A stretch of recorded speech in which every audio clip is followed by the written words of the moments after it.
A brother just asked a question, is it permissible to be an actor or be an actress in films and dramas? Brother, these days films and dramas, they do so many things which are against Sharia law. That's the reason it's not permissible for a Muslim to be an actor or actress in films and dramas. جی ایک اور بہن ہے Birmingham سے. السلام علیکم. وعلیکم السلام ورحمۃ اللہ وبرکاتہ. کیا سب ٹھیک ہے؟ جی الحمدللہ علی کل حال. مولانا صاحب مجھے ایک سوال کا جواب دے دیں پلیز. دے دینا ضرور. میں سوال کرتی ہوں. اگر کسی نے اپنے فون پہ اذان لگائی ہے, جب اذان کا ٹائم ہو تو وہ ادھر اذان اس کے فون پہ ہو جائے. جب بھی اذان کا ٹائم ہو اس کے فون پہ اذان اگر وہ لگاتا ہے کہ مجھے اذان کا پتہ چل جائے گا, نماز کا پتہ چل جائے گا, اس کے ٹائم کا پتہ چل جائے گا کتنے بجے, جب اذان ہوگی تو اس کو وہ چاہتی تھی کہ مجھے پتہ چل جائے گا کہ کب نماز کا ٹائم شروع اب ہو گیا. جی جی. تو وہ کسی محفل میں, اگر عورتوں کی محفل ہے اس میں جاتی ہے, اس میں اذان ہونے شروع ہو جاتی ہے, محفل والے سب خاموش ہو جاتے ہیں اذان سنتے, تو وہ فوراً کیا کرتی ہے کہ والیوم اوپر کرنے لگے تو اس کا ہاتھ لگ کے والیوم بند ہو گیا. ٹھیک ہے. تو اس میں کیا حرج ہے اگر اس کا ہاتھ لگ گیا, والیوم بند ہو گیا. ایک عورت تھی ادھر اتنی بدتمیز ہو, میں نے دیکھی ہے, اس نے کہا کہ وہ اپنے آپ کو نماز سمجھتی ہے, مسئلے کرتی ہے, سارا کچھ کرتی ہے. اس نے اتنا بے عزت کیا میری فرینڈ کو, اتنا بے عزت کیا کہ شیطان کا کام ہوتا ہے اذان بند کرنا. پھر وہ جو انہوں نے فون چارج کیے ہیں, دام کا بلا نہ کرے فون چارج کرنے والے کا, کہ انہوں نے آپ اذان سے ریکارڈ کرتے ہیں فون میں, سے ریکارڈ کرتے ہیں, تلاوت سے ریکارڈ کرتے ہیں فون میں. اچھا. تو وہ کہتی ہے کہ مدینہ پاک میں جو نا وہ جب آپ اتنے سالوں سے جس کے پیچھے آپ نماز پڑھ رہے ہیں, اس نے آندھے, وہ آنکھوں سے آندھے ہیں, پتہ نہیں وہ تو مولا پتہ نہیں کون ہے, تو آنکھوں سے آندھے, تو ان کے پیچھے آپ اتنے عرصے سے جب نماز اتنے سالوں سے نماز پڑھ رہے ہیں, تو انہوں نے یہ مسئلہ نکالا کہ آپ فون میں اذان یا جو کچھ ریکارڈ نہیں کر سکتے کوئی بھی چیز. اگر محفل میں اذان ہو جاتی ہے تو محفل میں کسی کو اتنا بے عزت کرنا اتنے بندوں کے سامنے, وہ بیچاری خاموش رہی, اس نے بولی نہیں ہے. جی جی. انہوں نے کہا شیطان کا کام ہوتا ہے یہ. پھر کسی بہن کو یہ کہنا کہ تو یہ کہتی کہ میں اتنی پاک صاف ہوں, میں نے فون میں ریکارڈنگ لگائی ہے, نماز لگائی ہوئی ہے, میں پاک صاف ہوں, میں فون آیتیں لگاتی ہے, اذان ریکارڈ کرتی ہے. اگر نماز کا ٹائم ہو تو اذان ہو جائے تو اس میں کیا پرابلم ہے؟ جب بھی نماز کا ٹائم ہوتا ہے اس کے فون پہ اذان ہوتی ہے تو. جی جی میں آپ کا سوال سمجھ گیا ہوں. میں آپ کے سوال کا انشاءاللہ جواب, ابھی وہ بھائی نے جو پہلے ایکٹنگ کے حوالے سے سوال کیا تو اس کے میں جواب کے بعد آپ کا جواب عرض کر دیتا ہوں. تو بات یہ کہ brother you are asking about acting. Acting could be permissible as well. وہ اس کی میں آپ کو بات بتاتا ہوں. جیسے آپ نے ایکٹنگ کی ہے کہ وضو کس طرح کرنا ہے. You are doing acting by you teaching people how to do wuzu. So this part of action, this is totally according to Sharia. This is totally permissible. This is not against Sharia. Now you're doing acting how to do tawaf of the Holy Kaaba. You are acting as imam and teaching the youngsters how to lead the prayer. So this acting will be permissible. Whether you make a movie with your mobile or you have a proper cameras and you run a TV channel, for example Ummah channel, and Ummah channel plays your videos because you're teaching people how to do azan, how to read the namaz, how to say salam. So these are the actions you are doing it, but you're doing it for good cause and you're doing it within the Sharia boundary. For example, there's not a naked woman. There's not you are dressed up according to Sharia, and if there are any girls, Islamic sisters, they are wearing hijab and they are ba parda, so it will be permissible if you are educating sisters or sisters are educating sisters, it would be permissible. But these type of dramas and films which are played in the TVs these days or YouTube or any other networks, so normally what happens, boys are making friendship with the girls, they're dancing together, singing songs. So these type of actions, because they are against Sharia law, that's the reason acting or being acted is not permissible in films and dramas. But if you are doing Islamic movie or you're doing Islamic drama, when I say Islamic drama, I mean you make a video, you try to teach people good thing practically you're teaching people how to do good things. For example, you want to teach people how to cross the road, and you have 4 or 5 brothers, and you got few brothers who driving cars, and there's a cameraman, they making video. So the cars, your friends are driving the cars, and there's some children want to cross the road, they're looking right and left. So when there's no car, they're crossing the road. You're showing people how to cross the road by video. So you're making the video for the public awareness, and there's a good cause, and that's why this acting, being an actor in this drama or in this film or in this short clip, it will be permissible, totally permissible. It's not against Sharia. So it depends what you're doing in the acting in the film or drama. So it might be, for example, you are acting as a Muslim in film or drama, possibility. But the other actors and actresses, they are committing sins, they are doing bepardagi, they are unveiling themselves, exposing the body parts which they are supposed to hide. Even though you are doing good actions, but the other people are doing wrong actions, and full film or drama, when the people are watching, they're not only watching you, they'll be watching everyone. So it will be sin. It will be sin for you as well, because you are the cause of guna. You are the being cause of sin for the people. So you shouldn't be working in such dramas or films, even as a Islamic or even as an Islamic actor, because what happens on long term, people try to mock Islam.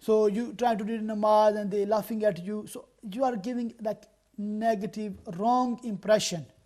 So should not be working in such dramas and films. But if you want to make Islamic movies, Islamic dramas, for the education of Muslims, for the education of children, and for the general public awareness, you can do so. You can be an actor, no problem. I hope you answered I hope I answered your question, and I hope you have understood what I tried to say.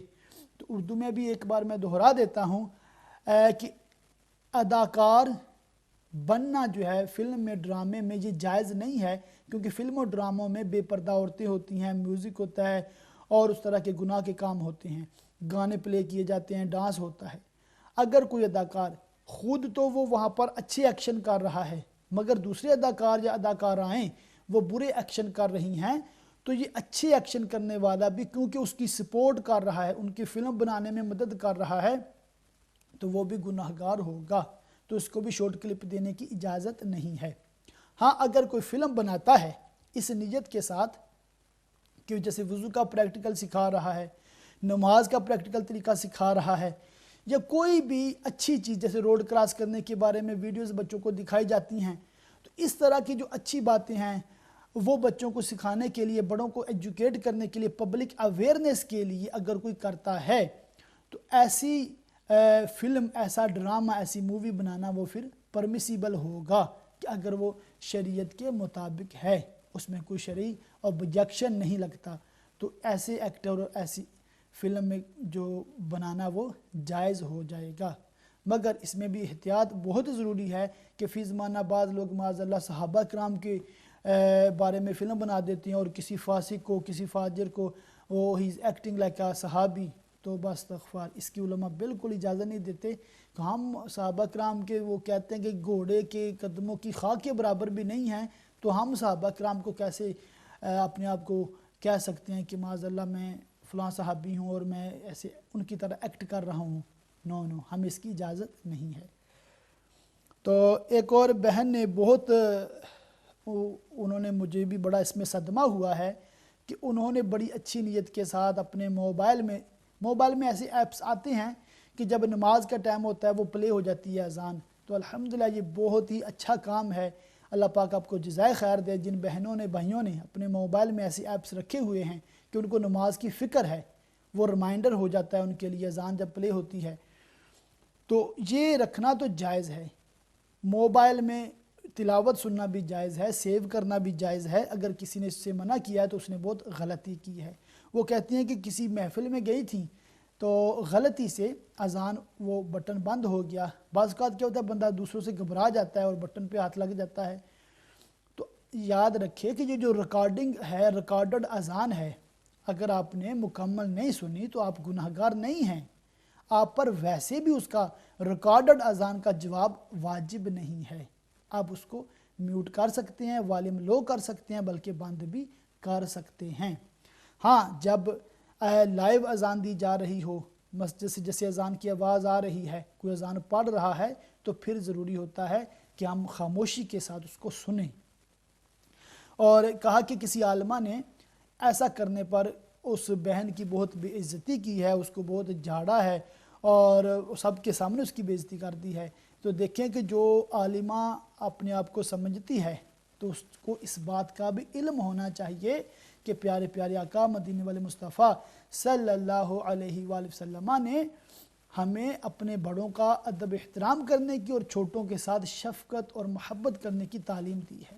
اور ایک بار پیارے آقا صلی اللہ علیہ وسلم نے خانہ کعبہ شریف کی طرف متوجہ ہو کر خطاب کر کے فرمایا تھا، اے کعبہ، مسلمان کی عزت تجھ سے زیادہ ہے، حرمت، مسلمان کی عزت حرمت تجھ سے زیادہ ہے. تو ہمیں ہر مسلمان کی تعظیم کرنی چاہیے، احترام کرنا چاہیے. اور آپ جو عالمہ ہیں اگر پروگرام دیکھ رہی ہیں یا اب تک کوئی میسج لے کر جائے، دیکھیں کہ آپ کو تو خوش ہونا چاہیے آپ کے پروگرام میں مسلمان عورتیں شامل ہو رہی ہیں. وہ دین کا درد رکھنے والی ہیں، دین سیکھنا چاہتی ہیں آپ سے، اچھی باتیں جو آپ سکھا رہی ہیں. آپ کی بھی خواہش ہوگی کہ زیادہ سے زیادہ لوگوں تک آپ کا پیغام پہنچے. تو یہ تو آپ کی معاون ہیں، آپ کی سپورٹر ہیں. اگر آپ ان کو جھاڑنا شروع کر دیں گی تو ایک ایک کر کے ساری آپ کی محفل سے اٹھ جائیں گی، پھر آپ خود کو ہی بیان کریں گی، اکیلی ہی رہ جائیں گی. قرآن پاک میں بھی اللہ تعالیٰ نے اس بات کو بیان کیا ہے کہ اگر کوئی ترش رو ہو، اگر کوئی جھاڑنے والا ہو، کسی کو ڈانٹنے والا ہو، ہر وقت کسی کو ڈانٹنے والا ہو، تو لوگ اس کے گرد جمع نہیں ہوتے. تو یہ اللہ کی رحمت ہے کہ جو لوگ نرم دل ہیں، نرم گو ہیں اور نرمی کرنے والے ہیں، تو ان سے لوگ پھر محبت کرتے ہیں، ان کے لوگ قریب آتے ہیں. علماء کرام فرماتے ہیں کہ جو مبلغ ہے یا جو مبلغہ ہے، اس کو ہر وہ کام کرنا چاہیے جس سے لوگوں کے دلوں میں اس کی رسپیکٹ بنے، اور ہر اس کام سے بچنا چاہیے جس سے لوگ نفرت کرتے ہیں. جب لوگ اس سے محبت کریں گے تو پھر اس کو کاپی کریں گے، اس کو فالو کریں گے، تو یوں دین کا فائدہ ہوگا. تو ہم سب کو اس پر عمل کرنا چاہیے.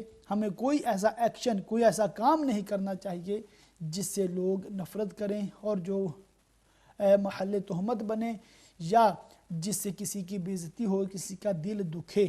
تو جس نے بھی اس مسلمان بہن کا دل دکھایا ہے اس کو توبہ کرنی چاہیے، بلکہ سب کے سامنے معافی مانگنی چاہیے اور آئندہ ایسے کام سے بچنا چاہیے. اللہ تعالی ہمیں تمام مسلمانوں کا ادب احترام کرنے کی توفیق عطا فرمائے. تو ناظرین، ایک اور مسئلہ جو ہے وہ یہ ہے کہ عموماً جیسا کہ آپ کو معلوم ہے کہ اہل سنت والجماعت جو مذہب ہے، اس میں 4 گروہ ہیں اہل سنت کے. حنفی ہیں، شافعی ہیں، مالکی ہیں اور حنبلی ہیں. جو حنفی ہیں وہ امام اعظم ابو حنیفہ رحمۃ اللہ تعالی کے مقلد ہیں، یعنی ان کی تقلید کرتے ہیں. جو انہوں نے قرآن و سنت کو سمجھ کر فقہ تحریر فرمائی، لکھوائی، وہ ہم تک پہنچی ہے، وہ اس کو فقہ حنفی کہا جاتا ہے. اس میں یہ مسئلہ ہے کہ جو عورت ہے وہ سجدہ کرے گی یا وہ رکوع کرے گی یا وہ تشہد میں اتحیات کے لیے بیٹھے گی، تو اس کے یہ پوزیشن جو ہیں، جو ایکشنز ہیں، مردوں سے تھوڑے مختلف ہیں. تو اس پر بعض لوگ اعتراض کرتے ہیں. وہ یہ کہتے ہیں کہ ایسا کسی حدیث سے ثابت نہیں ہے، یعنی کہ کوئی ایسی حدیث نہیں ہے جس میں یہ بتایا گیا ہو کہ عورت کی نماز مرد سے مختلف ہے. اور اس کو پھر وہ بیس بنا کر بعض اوقات بولے بالے حنفی مسلمانوں کو تنگ بھی کرتے ہیں، ایذا بھی دیتے ہیں، اور معاذ اللہ ان کو یہ وسوسے دیتے ہیں کہ فقہ حنفی حدیث کے مطابق نہیں ہے، معاذ اللہ ثم معاذ اللہ۔ یہ جو جس دور سے ہم گزر رہے ہیں اس میں جو لوگ اسلام پر اعتراضات کر رہے ہیں، اسی طرح لوگ اہل سنت پر اعتراض کرنے والے ہیں، اور اسی طرح ایک فرقہ ہے جس کا دن رات مشن ہی فقہ حنفی پر اعتراضات ہے۔ اس فرقے سے جو لوگ متعلقہ ہیں وہ وہی لوگ ہیں جو ہر وقت ہر بات پہ آپ کو کہتے ہیں کہ اس کی دلیل بخاری شریف سے دکھاؤ، یہ حدیث ہمیں بخاری شریف سے دکھاؤ، یہ بات بخاری شریف میں کہاں لکھی ہے۔ تو جن کو بخاری کا بخار چڑھا رہتا ہے وہ لوگ حنفی فقہ حنفی پر اعتراض کرتے ہیں۔ ان کے جواب سے پہلے تمہیدن میں جو حدیثیں ہیں موجود ہیں، حدیثیں جس پر فقہ حنفی کی بنیاد ہے کہ عورت کی نماز مرد سے مختلف ہے، یہ بیان کرنے سے پہلے ایک بریک کا وقت ہے۔ بریک کے بعد انشاءاللہ میں حاضر ہو کر اسی سوال کا جواب دوں گا، تو تمامی ناظرین متوجہ رہیں، اور جو ریکارڈ کرنا چاہیں اگر آپ نے ریفرنس کے لیے فار دا فیوچر تو آپ موبائل سے ویڈیو بھی بنا سکتے ہیں تاکہ نیکسٹ ٹائم آپ کو کام آئے۔ تو بریک پر جانے سے پہلے میں نے عرض کیا تھا کہ میں وہ حدیثیں انشاءاللہ بیان کروں گا جن میں اس بات کا بیان ہے کہ عورت کی نماز میں بعض کام جو ہیں وہ مردوں سے مختلف ہیں، اور اس پر میں یہ عرض کر رہا تھا کہ فقہ حنفی الحمدللہ قرآن و حدیث کے عین مطابق ہے، اور فقہ حنفی جو ہے اس کے زیادہ تر مسائل وہ ہیں جو حضرت سیدنا عبداللہ بن مسعود رضی اللہ تعالیٰ عنہ سے مروی ہیں، جو ان کی تعلیمات ہے، جو ان کا عمل مبارک ہے، اور جو جمہور صحابہ کرام علیہم رضوان کا عمل مبارک ہے۔ جی ایک اور کالر ہے۔ السلام علیکم۔ وعلیکم السلام ورحمۃ اللہ وبرکاتہ۔ اب اگین مولانا صاحب میں نے تھوڑی دیر پہلے سوال کیا تھا نا، تو میرا دوسرا سوال تھا کہ اگر ہمیں اتنا شوق ہے محفل میں جا کے نعت پڑھنے کے، ہمیں جو میلاد کراتے ہیں تو ہمیں بلاتے ہیں تو ہم جاتے ہیں نعت شریف پڑھتے ہیں، تو وہ ہمیں ادھر نعت بھی پڑھی ہے تو نعت کے بھی وہ کہتے ہیں کہ دل سے پڑھنی چاہیے، ایسے کرنا چاہیے۔ ہم تو دل سے پڑھتے ہیں، ہمیں تو رونا آ جاتا ہے جب ہم نعت پڑھتے ہیں، تو ہمیں اس کی بھی پرابلم ہوئی ہے کہ وہ انہوں نے نعتیں کیوں پڑھی ہیں، تو پھر وہ کس مسلک کی ہیں؟ یہ تو نہیں پتا کہ وہ سنی ہے یا کس مسلک کی ہیں، کیونکہ نعت کی اگر کوئی تکلیف کیوں ہوئی ہے ہماری نعت کی، وہ کہتی کہ نعت دل سے پڑھنی چاہیے، نعت ہم دل سے ہی پڑھتے ہیں، اگر ہم پڑھتے دل سے پڑھتے ہیں تو ہمیں رونا آ جاتا ہے جب ہم نعت پڑھتے ہیں، تو اس کی ہمیں آقا صلی اللہ علیہ وسلم کی تعریف ہے، تو ان کو یہ تکلیف ہوئی ہے کہ نعت بھی اگر نعت کے بارے بھی نعت کے بارے میں بھی انہوں نے بہت باتیں کہی ہیں۔ واقعی جو آپ کی باتوں سے اندازہ ہو رہا ہے اس کا رویہ بہت غلط ہے، جو بھی ہیں وہ تو آپ کا الحمدللہ جو آپ جس جذبے کا اظہار فرما رہی ہیں، اللہ تعالیٰ مزید آپ کو عشق رسول میں برکتیں عطا فرمائے، اور آپ چھوڑیں گے تو نہیں، ہم کبھی بھی محفل میں جانا نہیں چھوڑیں گے۔ دل ہمارا اتنا بیزار ہوا ہے کہ ساری رات وہ میری فرینڈ نہیں سو سکی، تو نہ مجھے نیند آئی ہے، تو پھر بھی ہم محفل میں جانا نہیں چھوڑیں گے، اس کی وجہ سے ہم نعتیں نہیں چھوڑیں گے۔ صحیح بات ہے، بہت اچھا جذبہ ہے، اللہ پاک آپ کو جزائے خیر عطا فرمائے۔ تو ایسے لوگ جو ہیں وہ خواہ مخواہ جو اعتراض کرتے ہیں، جو آپ کی دل آزاریاں کرتے ہیں، تو آپ صبر فرمائیں گے انشاءاللہ تو آپ کو انشاءاللہ اس پہ اجر ملے گا، مگر آپ ساتھ میں یہ بھی کوشش کریں، اس کے بارے میں معلومات کریں، جو اس محلے کی عورتیں ہیں ان کو بٹھا کر سمجھانے کی بھی کوشش کریں کہ ان کو اس طرح کا رویہ اختیار نہیں کرنا چاہیے جس سے کسی نعت خوان بہن کی دل آزاری ہوتی ہے یا کسی عام محفل میں بیٹھی بہن کی دل آزاری ہوتی ہے۔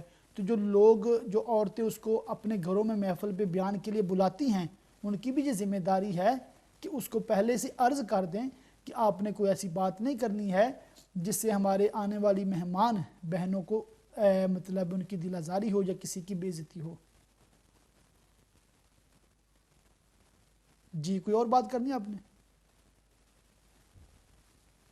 جی تو ناظرین دیکھیں، آپ اس پہ بھی میں نے پہلے بھی گفتگو کی ہے کہ اس بہن جو عالمہ ہے جو بیان کرتی ہیں کتنی اس نے دل آزاری کی ہے، اور اس بہن نے بڑے اخلاص کے ساتھ جیسے فرما رہی کہ نعت کے دوران رونا آ جاتا ہے، تو نعت خوانی تو بہت بڑی سعادت کی بات ہے۔ اگر کوئی نعت خوان ہے چاہے وہ بھائی ہے یا بہن ہے، ہمیں ان کی تعظیم کرنی چاہیے. اس لیے تعظیم کرنی چاہیے کہ وہ اس آقا، اس نبی رحمت، شفیع امت صلی اللہ علیہ وآلہ وسلم کی ثنا بیان کر رہے ہیں، جو ہمارے محبوب ہیں، جو ہمیں دل و جان سے پیارے ہیں. اور نعت خوانی موت بھی ہم سے چھڑا سکتی نہیں، قبر میں بھی مصطفیٰ کے گیت گاتے جائیں گے. انشاءاللہ خلد میں ہوگا ہمارا داخلہ اس شان سے، یا رسول اللہ کا نعرہ لگاتے جائیں گے. اور امام احمد رضا خان علیہ رحمۃ الرحمن کے بھائی جان مولانا حسن رضا خان علیہ رحمہ فرماتے ہیں، فقط اتنا سبب ہے انعقاد بزم محشر کا کہ ان کی شان محبوبی دکھائی جانے والی ہے. اور قیامت کا دن ہی وہ دن ہے جس دن پیارے آقا صلی اللہ علیہ وسلم مقام محمود پر جلوہ فرما ہوں گے. تو مقام محمود وہ مقام ہے جس پر اولین و آخرین تمام لوگ، چاہے وہ مسلمان ہوں چاہے وہ کفار ہوں، وہ پیارے آقا صلی اللہ علیہ وسلم کی تعریف کریں گے، آپ کی نعت پڑھیں گے دوسرے لفظوں میں. تو اس مقام پر پیارے آقا فائز ہوں گے. اب بھی الحمدللہ ہیں پیارے آقا صلی اللہ علیہ وسلم کے چاہنے والے، آپ کے ماننے والے، آپ سے محبت کرنے والے حقیقی مسلمان جو ہیں وہ نعت خوانی کی محفل کرتے ہیں، نعتیں پڑھتے ہیں، نعتیں شوق سے سنتے ہیں. تو الحمدللہ ہمیں اس پہ خوش ہونا چاہیے، لوگوں کو اپریشیٹ کرنا چاہیے، لوگوں کی حوصلہ شکنی نہیں کرنی چاہیے. تو اگر کوئی دل آزاری کسی کی کرتا ہے تو اس سے توبہ کرنی چاہیے. تو ناظرین میں عرض کر رہا تھا کہ سب سے پہلی حدیث جو میں بیان کرنے لگا ہوں وہ مراسیل ابو داود میں ہے. اس میں حدیث پاک کے یہ الفاظ ہیں کہ یزید بن ابی حبیب رضی اللہ تعالیٰ عنہ بیان کرتے ہیں کہ رسول اللہ صلی اللہ تعالیٰ علیہ وآلہ وسلم نے ارشاد فرمایا، آپ جب دو عورتوں کے پاس سے گزرے جو نماز پڑھ رہی تھیں، آپ نے ارشاد فرمایا، جب تم سجدہ کرو تو اپنے جسم کے بعض حصے کو زمین سے لگایا کرو، کیونکہ اس میں عورت مرد کی طرح نہیں ہے. ایک اور حدیث پاک میں ہے جسے کنز العمال میں درج کیا گیا ہے کہ حضرت ابن عمر رضی اللہ تعالیٰ عنہما بیان فرماتے ہیں، یعنی کہ عبداللہ بن عمر رضی اللہ تعالیٰ عنہما بیان فرماتے ہیں کہ جب عورت نماز میں بیٹھے تو اپنی ایک ران دوسری ران پر رکھ لے، اور جب سجدہ کرے تو اپنے پیٹ کو رانوں کے ساتھ چمٹائے، اس میں اس کے ستر کی زیادہ رعایت ہے. اور اسی طرح ایک اور حدیث پاک میں ہے، اس میں ہے کہ حضرت وائل بن حجر رضی اللہ تعالیٰ عنہ سے راوی ہیں کہ انہوں نے کہا، رسول اللہ صلی اللہ علیہ وسلم نے مجھ سے فرمایا، اے وائل بن حجر، جب تم نماز پڑھو تو اپنے دونوں ہاتھ اپنے کانوں کے مقابل اٹھاؤ، اور عورت اپنے ہاتھ اپنے سینہ کے مقابل اٹھائے. تو اس سے بھی ہمیں اندازہ ہوتا ہے کہ سجدہ ہو یا وہ نماز کے لیے تکبیر تحریمہ کے لیے ہاتھ اٹھائے جاتے ہیں، اس میں عورت مرد سے مختلف ہے. ایک اور روایت ناظرین سماعت کریں، نوٹ فرما لیں، مصنف ابن ابی شیبہ میں ہے کہ حارث بیان کرتے ہیں کہ حضرت علی رضی اللہ تعالیٰ عنہ نے فرمایا، جب عورت سجدہ کرے تو اپنے جسم کو سمیٹے اور اپنی رانوں کو اپنے پیٹ کے ساتھ ملائے. اور اسی طرح حضرت سیدنا عبداللہ بن عباس رضی اللہ تعالیٰ عنہ سے عورت کی نماز کے متعلق پوچھا گیا تو انہوں نے کہا وہ اپنے اعضاء کو جمع کرے اور سمیٹے. اسے بھی مصنف ابن ابی شیبہ میں درج کیا گیا ہے. اسی طرح ابراہیم نخعی رحمۃ اللہ علیہ نے فرمایا، جب عورت سجدہ کرے تو اپنی رانوں کو ملائے اور اپنا پیٹ ان پر رکھے. یہی ابراہیم مزید فرماتے ہیں، جب عورت سجدہ کرے تو اپنے پیٹ کو اپنی رانوں کے ساتھ ملائے اور اپنے کولہوں کو اوپر نہ اٹھائے، اور اپنے پیٹ کو اپنی رانوں سے دور نہ رکھے جس طرح مرد دور رکھتا ہے۔ اور اس کے علاوہ فقہ حنفی کی بہت سی معتبر جو بڑی کتب ہیں جیسے ہدایہ شریف ہے، کنز الدقائق ہے، اور بھی کئی کتابیں ہیں، ان کی شروحات ہے جیسے بنایا فی شرح الہدایہ ہے، اور اسی طرح تبیین الحقائق فی شرح کنز الدقائق، اور اس طرح کی دیگر کتب میں الحمدللہ یہ باتیں موجود ہیں۔ اور اس میں یہ تحریر ہے کہ عورت کی جو نماز میں جو بعض جو کام ہیں جیسے اس کا رکوع میں جانا، وہ مرد کی طرح نہیں جھکے گی، اسی طرح سجدہ وہ مرد کی طرح نہیں کرے گی، کیونکہ مرد جب سجدہ کرتے ہیں تو وہ اپنی کلائیاں زمین سے اٹھا کے رکھتے ہیں، مگر عورت اپنی کلائیاں زمین سے لگا دے گی۔ اور مرد جب سجدہ کرتے ہیں اپنے پیٹ کو رانوں سے الگ رکھتے ہیں، مگر عورت اپنے پیٹ کو رانوں سے ملا دے گی، یعنی کہ سمٹ کر سجدہ کرے گی۔ تو اس پر الحمدللہ بے شمار کہہ لیں کہ دلائل موجود ہیں فقہ حنفی۔ جی ایک اور بہن ہے سٹوکن ٹرنٹ سے، مسز زبیدہ۔ السلام علیکم۔ السلام علیکم ورحمۃ اللہ وبرکاتہ۔ علامہ صاحب خیریت سے ہیں؟ جی الحمدللہ علی کل حال۔ جی ابھی آپ جو بتا رہے تھے ریکارڈنگ ہوتی ہے اذان بھی، تو آگے پیچھے ہم کر دیتے ہیں، اور اکثر یہ اذانیں ریکارڈڈ ہی ہوتی ہیں، ان کو بیٹھ کے سننا بھی ثواب ہے، لیکن بعض دفعہ ہم چینل سے آگے پیچھے کر دیتے ہیں، ہمیں گناہ ہوتا ہے۔ اسی طرح قرآن پاک اور صورتیں جو ہم نے موبائل میں یا آئی پیڈ میں فیڈ کر کے رکھی ہوتی ہیں، ان کو باوضو کرنا چاہیے، پڑھ کے پڑھنا چاہیے، یا اس جگہ ہاتھ لگانا چاہیے۔ وضو کے بغیر بھی پڑھ سکتے، خاص طور پر کوئی صورت قرآن پاک، وضو تو ضروری ہے لیکن ہم ہاتھ تو نہیں لگا سکتے، تو تھوڑا سا اس میں رہنمائی کر دیجئے۔ جی جی ٹھیک ہے، میں عرض کر دیتا ہوں انشاءاللہ۔ السلام علیکم ورحمۃ اللہ وبرکاتہ، جزاک اللہ خیر۔ جی جزاک اللہ خیر، آپ نے بہت اچھا سوال کیا ہے۔ تو میں عرض کر رہا تھا کہ الحمدللہ فقہ حنفی جو ہے وہ عین قرآن و سنت کے مطابق ہے، قرآن و حدیث کے مطابق ہے۔ اس پہ ہر ایکشن پر، یعنی کہ امام کے پیچھے جو قرات ہے وہ مقتدی نہیں کریں گے، آمین جو ہے وہ آہستہ کہیں گے، اسی طرح جو رفع یدین نہیں کریں گے۔ اس طرح کے کئی مسائل ہیں جس پر الحمدللہ علماء نے بڑی بڑی کتابیں لکھی ہیں، بڑی اس میں احادیث جمع کی ہیں۔ تو ہر مسئلے پر دلائل موجود ہیں۔ آپ کو جب بھی کوئی ایسا شخص ملے جو فقہ حنفی پر اعتراض کرتا ہے، آپ اس کو فوراً اپنی مسجد کے امام صاحب کے پاس لے کر آئیں اور ان کو وہاں پر بٹھا کر فقہ حنفی کے دلائل کتابوں سے دکھائیں، تاکہ وہ آئندہ بولے بالے مسلمان حنفیوں کو تنگ نہ کرے۔ اور ایک بات یہ تمام ہی ناظرین اور بالخصوص اہل علم حضرات بھی اگر شفقت فرمائیں، توجہ فرمائیں، اور امید ہے کہ انشاءاللہ وہ میری اس بات کی تائید بھی فرمائیں گے، کیونکہ یہ میری ذاتی رائے نہیں ہے، بلکہ یہ بخاری شریف کے بارے میں جو شرح لکھی گئی ہے نزہۃ القاری، اس سے یہ میں نے بات سیکھی ہے، سمجھی ہے۔ تو تمام ہی ناظرین یہ پوائنٹ نوٹ فرما لیں کہ ایک اور سسٹر ہے مانچسٹر سے۔ السلام علیکم۔ وعلیکم السلام ورحمۃ اللہ وبرکاتہ۔ علامہ صاحب ٹھیک ہیں؟ جی الحمدللہ علی کل حال۔